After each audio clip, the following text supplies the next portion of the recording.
It took me 3 reworks to get to this point. Oh, fuck. Okay! Earlier in April, Nintendo had a Direct on the Switch 2. What was supposed to be a cool and exciting presentation soon turned into a clusterfuck of hot takes, misinformation, and poor communication. It's a hot mess, and who knows where we'll end up when it's all said and done. I'm here to try to TLDR this whole situation in one video and hopefully keep it under 20 minutes. Here is the Nintendo Wellness Check. Let's start off with the good first and talk about the Direct itself. This isn't going to be a deep dive, this is just my thoughts on the things that they showed during the Direct. Right out of the gate, Nintendo comes out swinging with the next Mario Kart. This time it's open world racing. Looks sick. Voice chat is like Nintendo Discord. You can video chat too, but the video quality is rough, naturally. Game sharing is back. Nice. Next, they show us the console itself. Better hardware, bigger screen, more storage, and a mouse. Why not? If you want a deeper look at all the features on Switch 2, check out the Welcome Tour. It should be a great pack-in game for the Switch 2.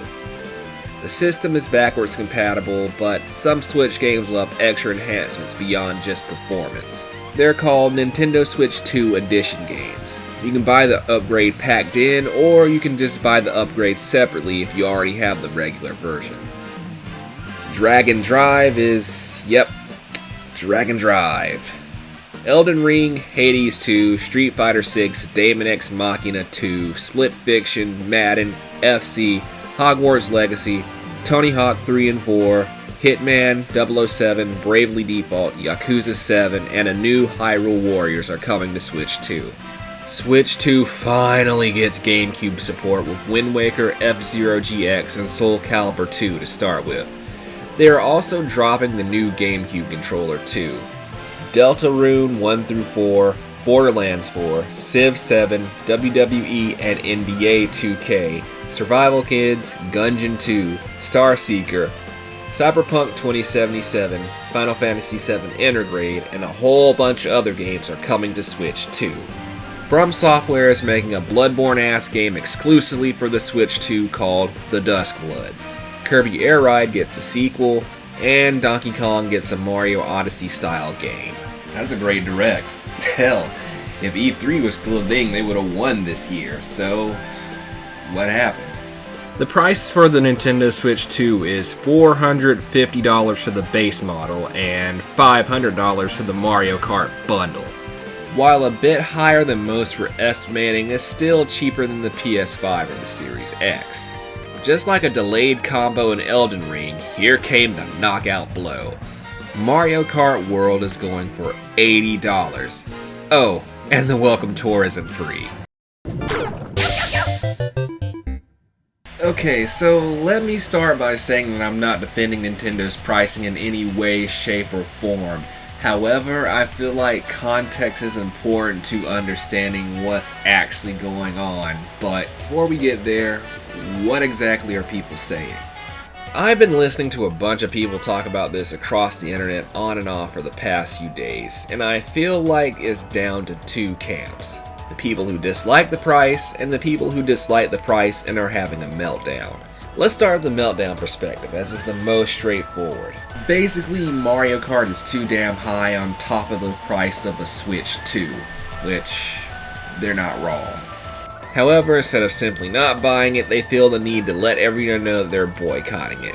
Like these expensive ass games are offending them on a personal ass level.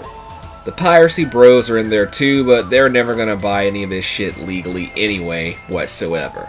So, On the other hand, you have the people who dislike the price, but they're probably gonna get it anyway or try to cop it at a later date. I think that side is in the majority, but you wouldn't know it from how extremely vocal the meltdowns are. The Direct was great, and the Switch 2 looks like a worthy upgrade to the original, but what might have caused such a price hike in the first? It's the fucking tariffs! Let's address the elephant in the room here.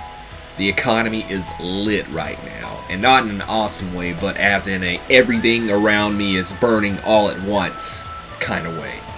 especially if you live here. Look, I'm not gonna get too political here, but America made some fucking choices, and it's gonna get much worse for a lot of us before it gets any better, if at all. And it did get worse. The tariffs increased, and Nintendo decided to delay the pre-orders in North America to a later date. Yeah, that's lovely. Nintendo doesn't know how these tariffs are gonna hit, and who knows if this wait will come with a higher price tag because of it. Meanwhile, Japan is getting a cheaper price point for Switch 2 than everywhere else. Now, I know what you're thinking, and so does Nintendo. The Japanese version of the Switch will be region locked, so don't bother importing it. Unless you can understand Japanese, that is. While all this is going on, people are saying all sorts of shit about how much the games cost. Oh, the games are going to be $80. Oh, Mario Kart is going to be $90 for the physical version, but the digital is $80 if you get that one. All the games aren't physical cards, but the game keys like download codes. The Euro prices. Mario price back then was really high. How the hell did the price back?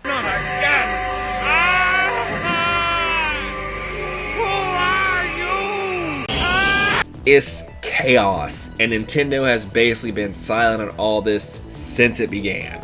No solid word on pricing on the games, and it's led to egregious amounts of misinformation several days since the Direct. You know, it's crazy. Nintendo has had a decent track record of communicating what's up with their products. Or at least they used to. This is the first Nintendo console we're getting under the new leadership. Iwata passed away in 2015 and Reggie left the company in 2019.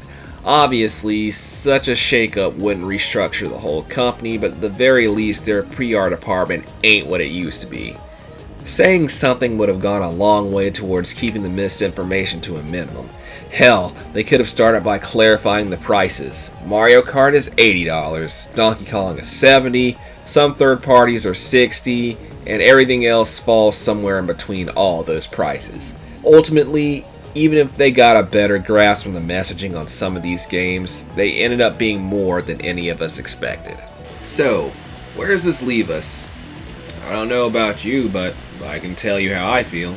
I think more people are upset about Mario Kart being $80 than anything else. $80 is steep for a game, I 100% agree. That's like a full tank of gas and a meal at Outback Steakhouse. But you have to look at the context of why this is happening.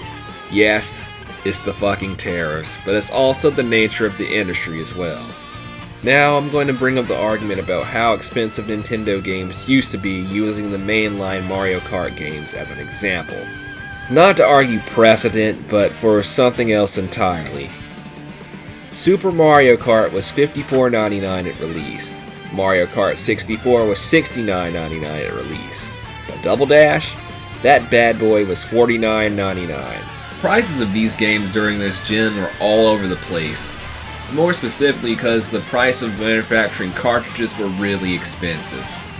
And PlayStation came along and put their games on discs, which were cheaper, easier, and didn't involve needing Nintendo's seal of approval.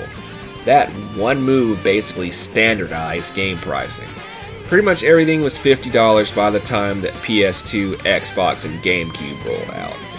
Sony and Microsoft went HD the next generation and bumped up the games to $60, and that was the standard until PS5 came out with some of their games being $70. I can't remember if anybody bitched about the prices when they went from 50 to 60, and I don't remember if anybody bitched about the prices when they went from 60 to 70.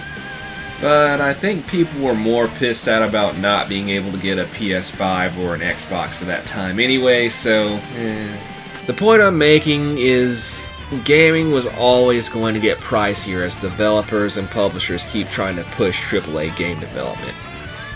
Budgets are only going to get higher, dev times are going to get longer, and more studios are going to be crushed under the weight of it all. What better way to offset that cost than to put it on the consumer?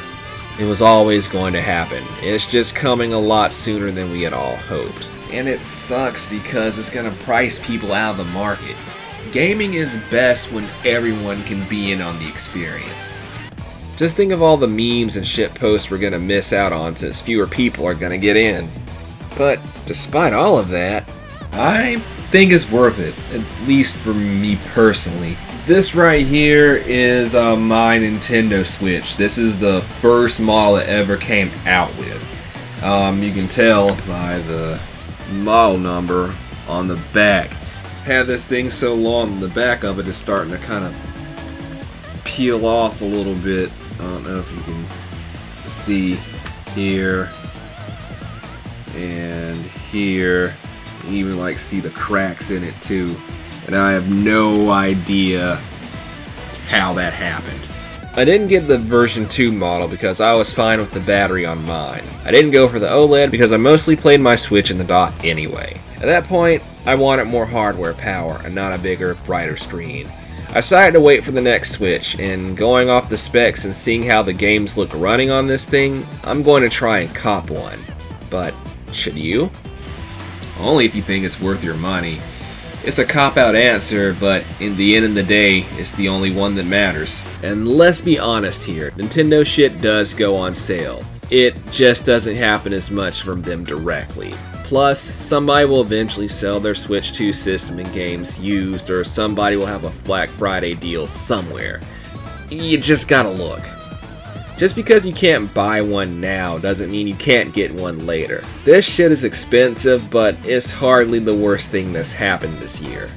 I think that's a pretty good summary, at least until about an hour after I upload this thing and some new news comes out, making this video obsolete. Okay, so more shit came out before I finished the video, so I'm just gonna run through it real quick.